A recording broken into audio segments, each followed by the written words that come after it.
viaggio, che hanno la forma delle cose che cambiano. Mi viene un po' di coraggio se penso che le cose poi non rimangono mai come sono all'inizio.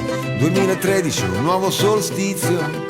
Se non avessi voluto cambiare, oggi sarei allo stato minerale. Mi butto, mi getto tra le braccia del vento, con le mani ci faccio una vela e tutti i sensi li sento più accesi, più vivi, come se fossi un'antenna sul tetto che riceve segnali da un mondo perfetto. Sento il mare dentro una conchiglia.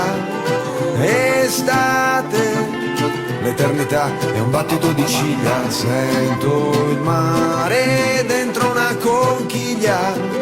Estate, l'eternità è un battito di ciglia. Faccio file di